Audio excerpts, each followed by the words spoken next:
Welcome back to Lee's Lessons. Today we're going to talk about resistive bands.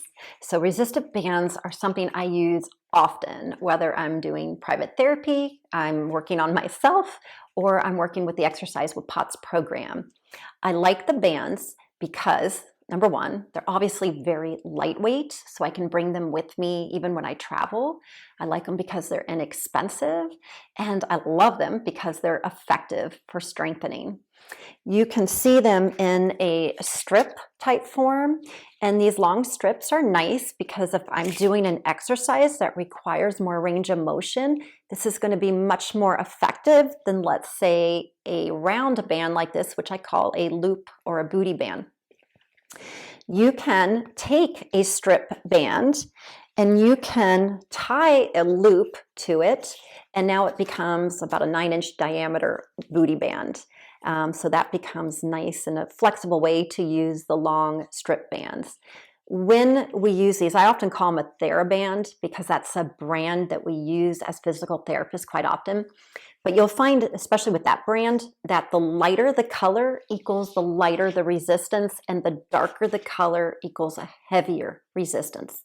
Other companies will actually write on the band light, moderate, or heavy on the band, so you know what resistance level you are getting.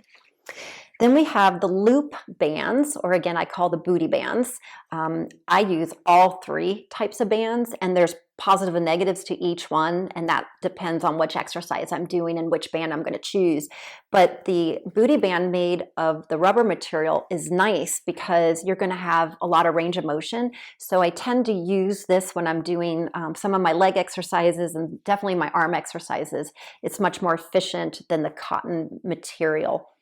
Now, the cotton material is nice because they have a non-skid backing to it. It keeps the band in place where the latex or the non-latex rubber material tend to kind of bunch up or slide sometimes. The cotton bands tend not to do that. However, because of the material, it's much thicker, so it's harder to get that range of motion. I tend, if I want more range of motion, to use the rubber material. If I want more isometric stability or smaller range, I use the cotton material. And it really, again, depends on the exercise that you are doing. Okay, everybody, I hope that helps you understand the different types of resistive bands. They are a fun way to exercise, and often online when they send you the bands, they will have different list of exercises that you can do with the bands. Have a great day. Bye.